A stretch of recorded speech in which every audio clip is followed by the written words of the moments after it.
గణేశాయ నమః, గాయత్రీదేవ్య నమః, మహాసరస్వతి నమః, మాతాపితృభ్యో నమః. ముందుగా ప్రేక్షక వీక్షణ మహాశీలందరికీ కూడా నమస్కారం. అయితే 14వ తారీఖు జూన్ 2026 ఆదివారం నుండి 20వ తారీఖు జూన్ 2026 శనివారం వరకు కూడా ఈ వారం ద్వాదశ రాశుల వరకు కూడా ఎలా ఉండబోతుందో చూద్దాం. ఇక ధనుస్సు రాశి వారి యొక్క ఫలితాలు. ఈ వారం మీ గోచార గ్రహగతులు కనుక చూసుకున్నట్లయితే కొంచెం మిశ్రమ ఫలితాలే కనపడుతూ ఉన్నాయి. ఏంటంటే కొంతమంది పైకి మంచి వాళ్ళుగా నటిస్తూ మిమ్మల్ని పాడు చేద్దామని ప్రయత్నం చేస్తూ ఉంటారు, జాగ్రత్తగా ఉండాలి. అలాగే అక్రమ మార్గంలో డబ్బులు సంపాదించాలని జోదము లేదా బెట్టింగులు స్కాముల జోలికి వెళితే ఇబ్బంది పడతారు, ఇరుక్కుంటారు, పోలీస్ కేసులు అవుతే జాగ్రత్తగా ఉండాలి. ఇతరులని అనవసరంగా నిందించడం కానీ లేదా తిట్టడం కానీ కోపడడం కానీ మంచిది కాదు. కుటుంబ సభ్యులతో కూడా జాగ్రత్తగా మాట్లాడండి. వ్యాపారంలో ఒడిదుడుకులు బాగా కనపడుతున్నాయి, స్వల్ప నష్టాలు కూడా కనపడుతున్నాయి. అలాగే వ్యవహారాలు ఏవి ముందుకు సాగటం లేదు, ప్రతి పని ఆలస్యంగానే జరుగుతుంది. ఈ వారం ఉద్యోగ ప్రయత్నాలు కూడా పెద్దగా విశేషంగా అనుకూలంగా కనపడటం లేదు. ముఖ్యంగా అనారోగ్య సమస్యలు ఇబ్బంది పెట్టడం, శ్రమకు తగ్గ ఫలితం లేకపోవడము, వ్యాపారాల్లో చికాకులు పెరగడము, ఉద్యోగస్తులకి పని భారం బాగా పెరగడంతో పాటుగా కొత్తగా అప్పులు చేయవలసిన పరిస్థితులు, ఆన్లైన్ షాపింగ్లు, ఈఎంఐలు, క్రెడిట్ కార్డు బిల్లులు కట్టలేక ఇబ్బందులు కనపడుతున్నాయి. అనాలోచితంగా కనపడుతోంది, ఆలోచన నిలకడగా లేకపోవడము, అలాగే డబ్బుల విషయంలో ఇబ్బందులు తలెత్తడము, ధనం పోగొట్టుకోవడం కానీ వస్తువులు పోగొట్టుకోవడం కానీ చెడిపోవడం కానీ జరిగే అవకాశాలు ఉన్నాయి. కుటుంబ సభ్యులకి సంబంధించినటువంటి అనారోగ్య సమస్యల వల్ల ఖర్చులు, అలాగే శారీరక అనారోగ్య సమస్యలు ఇబ్బంది పెట్టడము, అలాగే ఏదైనా ఇంటర్వ్యూలో నిరాశ ఎదురవ్వడము, మంచివారిని అపార్థం చేసుకోవడం వల్ల లేదా ప్రేమించిన వాళ్ళు దూరం చేసుకోవడం వల్ల సమస్యలు కనపడుతున్నాయి. మాట్లాడేటప్పుడు ఏది మంచి ఏది చెడు ఆలోచించకుండా మాట్లాడినట్లయితే సమస్యలు ఎదుర్కొంటారు, జాగ్రత్తగా ఉండాలి. ఈ వారం ఆర్థిక ఇబ్బందులు, దూర ప్రయాణాలు బాగా కనపడుతున్నాయి. అనుకోని ఖర్చుల వల్ల ఇబ్బందులు, ప్రమాదాలు కనపడుతున్నాయి. ముఖ్యంగా గతంలో చేసినటువంటి అప్పులు మిమ్మల్ని ఈ వారం ఇబ్బంది పెట్టే అవకాశం కనపడుతుంది. ఆస్తి వివాదాలు కానీ కోర్టు వివాదాలు కానీ వాయిదాలు పడే పరిస్థితులు కనపడుతున్నాయి. ఇతర దేశాలలో ఉండే భారతీయులందరూ కూడా ఆర్థిక ఇబ్బందులు, ఉద్యోగ నష్టాలు కనపడుతున్నాయి. ఇష్టమైన వాళ్ళతో వివాహం చెడిపోవడం కానీ, ప్రేమించిన వాళ్ళు దూరం అవ్వడం కానీ, పిల్లల మాట వినకపోవడం వల్ల కానీ, పిల్లల వల్ల ఖర్చులు, సమస్యలు పెరగడం కానీ జరిగే అవకాశం ఉంది. ప్రేమికుల మధ్య కూడా మనస్పర్ధలు, గొడవలు కనపడుతూ ఉన్నాయి.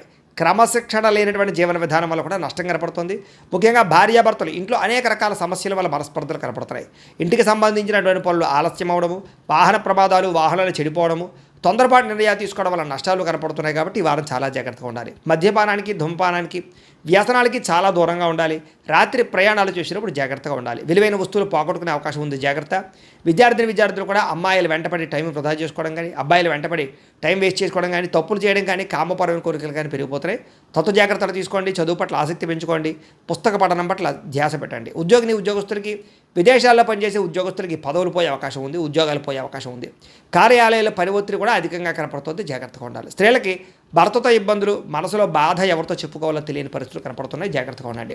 వ్యాపారులకు వ్యాపారంలో కొద్దిపాటి చికాకుతో పాటుగా స్వల్ప ధన నష్టం కూడా కనపడుతుంది. కాబట్టి ఈ వారం తత్వ జాగ్రత్తలు తీసుకోవాల్సిందిగా తెలియజేస్తూ, అయితే ప్రేక్షకులకి ముఖ్యంగా మనకి ఏమిటయ్యా అన్నట్లయితే కనుక ఇప్పటిదాకా మేము చెప్పినటువంటి ఈ ఫలితాలన్నీ కూడా గోచార ఫలితాలు, అంటే ఈ రాశిలో ఉండేటటువంటి కోట్ల మంది అందరికీ వర్తిస్తాయి.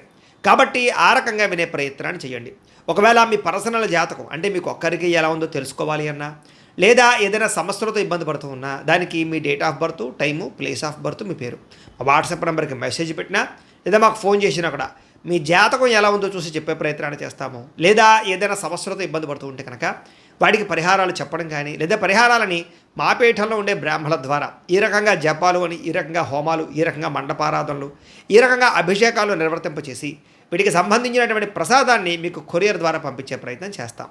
లేదా మీరు స్వయంగా వచ్చి పాల్గొన్నా కూడా మీ చేతి కార్యక్రమాలు కూడా నిర్వర్తింపజేసే ప్రయత్నం చేస్తాము అని తెలియజేస్తూ, అలాగే మీలో ఎవరికైనా సరే పూర్తి జాతకం ఈ రకంగా పుస్తకం రూపంలో కావాలన్నట్లయితే కనుక దానికి కూడా మీ date of birth, time, place of birth, మీ పేరు మా వాట్సాప్ నెంబర్కి మెసేజ్ పెట్టినా లేదా మాకు ఫోన్ చేసినా కూడా మీ జాతకాన్ని మీ రకంగా రాసి ఇలా కంప్యూటర్లో డీటీపీ చేయించి ఈ రకంగా పుస్తకం రూపంలో బైండింగ్ చేయించి ఈ పుస్తకాన్ని మీకు కొరియర్ ద్వారా పంపించే ప్రయత్నం చేస్తాం. ఇందులో మీ పూర్తి జాతకం అంతా కొంత రాసి ఉంటుంది, చక్కగా చదువుకోవచ్చు. ఇది మీకు జీవితాంతం ఉపయోగపడుతుంది. కాబట్టి మీరు ఎవరికైనా సరే ఇలా పూర్తి జాతకం పుస్తకం రూపంలో కావాలన్నా కూడా మమ్మల్ని సంప్రదించవచ్చు అని తెలియజేస్తూ, అలాగే ఇంట్లో డబ్బు నిలబడకపోవడము, ఆర్థిక ఇబ్బందులు, రుణ బాధలు, వ్యాపారాలు సరిగ్గా సాగకపోవడము, ఇలాంటి సమస్యలతో ఇబ్బంది పడుతూ ఉంటే కనుక అలాంటి దానికి ఇలాంటి జన వశీకరణ యంత్రము ఉంటుంది. లేదా ఇంట్లో కానీ, ఉద్యోగ సంస్థల్లో కానీ, లేదా వ్యాపార సంస్థల్లో కానీ నరదిష్టి వల్ల కానీ నరఘోష వల్ల కానీ ఇబ్బందులు పడుతూ ఉంటే కనుక అలాంటి వాటికి ఇలాంటి నరఘోష యంత్రము అని ఉంటుంది. లేదా ఇంట్లో మనశ్శాంతి లేకపోవడము, నిద్ర పట్టకపోవడము, పీడకలలు రావడము, కుటుంబ కలహాలు, లేదా కోర్టు వివాదాలు, పోలీస్ కేసులు, శత్రువులు పడదా, లేదా ఎవరో ప్రయోగం చేసేసారని అనుమానాలు రావడము, ఇలాంటి వాటితో సమస్యలతో ఇబ్బంది పడుతూ ఉంటే కనుక అలాంటి వాటికి ఇలాంటి శూలిని దుర్గా యంత్రం అని ఉంటుంది. కాబట్టి ఈ యంత్రాల్లో ఏ యంత్రం కావాల్సినా సరే మీరు మాకు గోత్రాలు పేర్లు తెలియజేసినట్లయితే మీకు కావలసినటువంటి యంత్రానికి జపాలు, పూజలు, హోమాలు నిర్వర్తింపచేసి మీకు కావలసిన యంత్రాన్ని మీకు కొరియర్ ద్వారా పంపించే ప్రయత్నం చేస్తాం. కాబట్టి ఈ యంత్రాలు ఏ యంత్రం కావాలో మమ్మల్ని సంప్రదించవచ్చు అని తెలియజేస్తూ, అలాగే ఇప్పటిదాకా మేము చెప్పినటువంటి ఈ ఫలితాలన్నీ కూడా మీకు దగ్గరగా వచ్చే లేదా అనే విషయాన్ని కామెంట్ రూపంలో పెట్టండి. అలాగే ఈ వీడియో కనుక మీకు నచ్చినట్లయితే కాస్త ఖచ్చితంగా లైక్ చేయండి, అందరికీ షేర్ చేయండి.